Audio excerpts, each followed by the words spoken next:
All right, here we are. Last topic within this set of topics. We're looking at rotational dynamics. So now it's kind of the catch-all for all of the different relationships that we looked at in a linear sense. So we're going to talk angular momentum. We're going to talk about angular energies. So we're going to look at all this stuff that happens rotationally that is related to everything that we've already talked about in class in a linear sense. So here we go. Last video we were talking about torque, and we looked at torque and we said that it's a force times a distance, and now we want to start to look at torque in a sense like Newton's second law, okay? Because there's some parallels here. So Newton's second law says force is equal to mass times an acceleration. In the last video, we did everything in equilibrium. So in other words, our net forces were equal to zero. Now, what happens when the net forces are not equal to zero?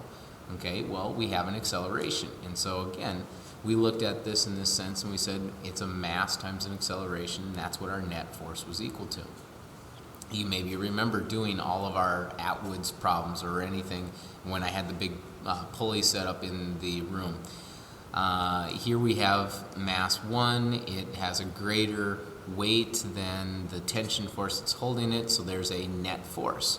So on this object, the force net is equal to mg minus t. Okay? And then on the other object, we had a net force because the tension force is greater, so our net force was equal to t minus m2g, and this was m1g. So again, we looked at it and we started to say that we are providing these different net forces. And then we did this. We replaced the net force with ma, and then we got m1g minus t, and now we got ma, and that's t minus m2g. So you remember doing this. And we said that this acceleration were the same acceleration. Okay, so they had the same exact acceleration going down as they would going up, and so that's what happens. We saw an accelerated force. It sped up as it continued through time. Now, the thing is we hooked all of this up to a pulley, okay? And the pulley itself has particles that want to rotate. And so we even saw when we were doing these problems, they'd say something about omega is this way, okay?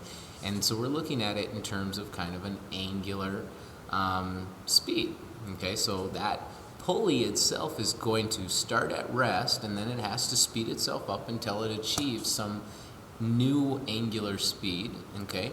And we're applying that acceleration. The same acceleration gets applied to our pulley as well. So we end up seeing a angular acceleration caused because of that linear acceleration. Okay, so it's the connection between the linear and the rotary. Now when I look at this, okay, we start to draw parallels. So we say that the net torque now is equivalent to something similar to what Newton's second law said, which is a mass times an acceleration. Except we don't really have this thing called a mass. We do have an acceleration that we've already talked about. In fact, this acceleration, okay, would be like the tangential acceleration. We have a relationship that gets the tangential acceleration back to this. So if we knew the radius, we could take the radius of our pulley times our angular velocity, our angular velocity times our radius would give us our tangential acceleration. Oh, excuse me. Not give us our angular acceleration, excuse me, there. So this was a relationship that we've already discussed in class, and so we've looked at this and how it would rotate. So now, if we do really have this whole thing with torque and there's a net torque, we need to know what the mass would be, or what's our parallel to mass in a rotation sense, okay? And so for that, we need to talk about Newton's first law of motion, which was the law of inertia, okay? An object in motion wants to stay in motion. Well, everything that rotates has a rotational inertia as well, and we call this the moment of inertia, And now I've got a picture of a bicycle wheel here. And some of you maybe remember when you were first trying to learn how to ride a bicycle. Okay, when you were first riding it, it's like you were going really slow and you were weebly and wobbly and you tilted a lot.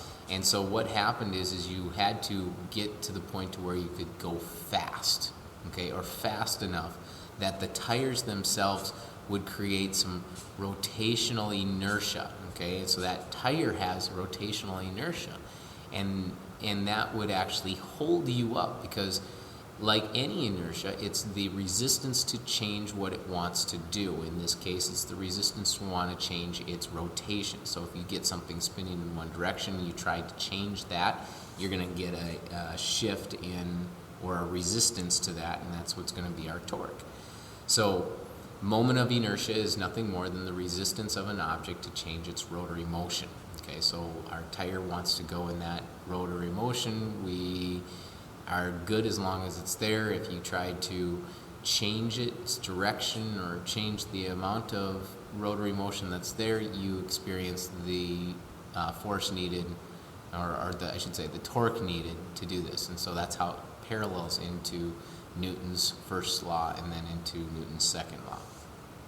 Okay. Again, we're now equating mass to this rotational, or moment of inertia. Okay, so this becomes our rotational equivalent to mass.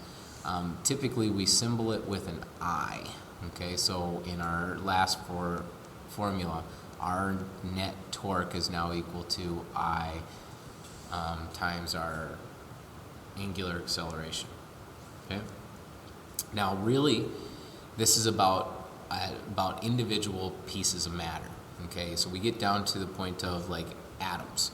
An atom would have a mass, and that mass is located some distance away from the point of rotation, and so we sum the particles' masses and take it times the square of the distances that they are away from that point of rotation, and that's how we typically define what this rotational inertia is. So it's a product of the mass itself and the distance from the point of rotation, the square of the distance from the point of rotation. All right, so in other words, we look at this in kind of a summing sense. It's the sum of all the masses times that. And this is true for any point mass. So if we take anything to be just an individual mass, we can figure out the moment of inertia based on its mass and its distance away from that point of rotation. Now, the nice thing is that eventually we're going to get to different shapes, like a ring or a hoop or a cylinder or a ball or a solid sphere. So all of these different things have different amounts of inertia, rotational inertia, okay? So then we have to say, well, how do we determine how much rotational inertia it has? What's its moment of inertia?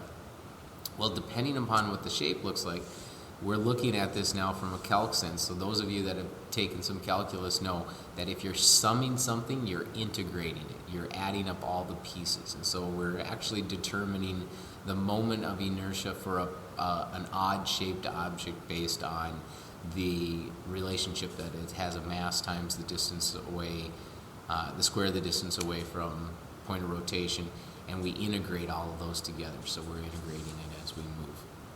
All right. Now, conceptually, what does this mean? This means that the bigger the I value, okay, the harder it is to get it started to rotate, okay? But once you get it rotating, the harder it is to stop it rotating, okay? So we really look at that I value and we say, how does that I value get calculated? And if we get a bigger I value compared to something else, okay, bigger moment of inertia, it's harder to get it started rotating, but it's also harder to get it to stop rotating. Okay, so we look at it in the terms of the bigger the I, the harder to start or stop rotating. Okay. Unit-wise, moment of inertia is in kilograms meters squared. Okay, because again, it's kilograms from our mass, it's meters, but we're squaring it, so it's meters squared. So that's how we kind of get our units associated with moment of inertia. It's a relationship or a parallel back to mass in the linear sense. All right, so now I do have a table here that goes about different shapes, because again, every different shape will give us a different moment of inertia or a different I value. This is the interesting one right here.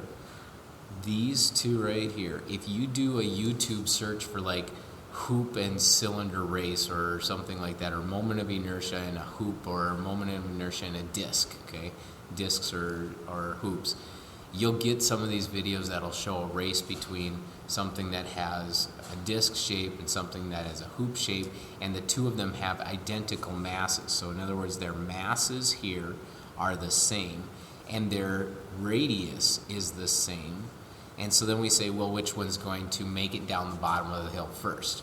And it's always the one that has the smaller I value. So a disc will actually get down to the bottom of a ramp faster because it's easier to get it to start to rotate, okay? More of my mass is concentrated around that than it is there. So again, it's about how easy is it to get to start rotating. Now I did bring out a couple of example here. So like a pencil has lots of different ways that we could rotate it. We could rotate it this way, and that's pretty easy. And again, it's back to the fact that the mass is really close to that center rotation, so it's easy to rotate there. It's a little bit harder to rotate here because more of our mass is further away. But there is a nice point where we do this, and I see kids doing this all the time here, where they link their pencil around their finger, and what they're doing is they're just getting that rotational momentum or angular momentum to carry you through. Okay? Then what we do is we look at it and say, well, what if we wanted to rotate it about this end? And that would be the hardest of all of ours. And so you can see there's the rod at the center versus the rod about the end, and there's a difference in those I values, and this one's bigger than this one, so it's harder.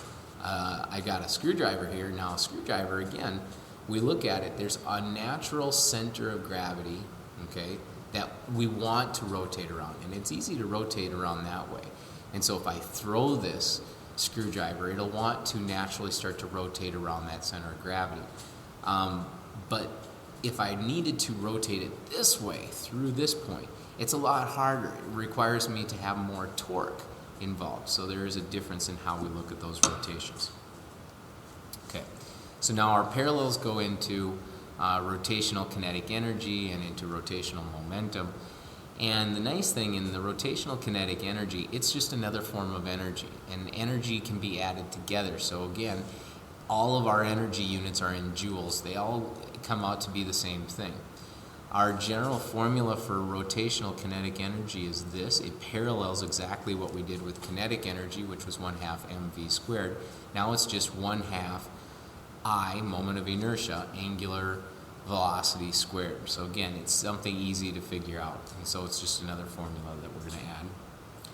I used my picture of my top in this one because the top has some rotational kinetic energy, and sometimes tops will go across, so they'll actually have some translational kinetic energy as well. And we could figure out the total amount of kinetic energy involved in that top if we added the two kinetic energies together. Our last thing that we like to look at is our angular momentum. And so again, there's a parallel back to angular momentum, and the L represents angular momentum, and this is again moment of inertia times the angular velocity. So again, it's very much like what we were looking at when we took mass times the velocity. It's now moment of inertia times angular velocity. The nice thing about angular momentum is that it is conserved. It's one of those conserved quantities.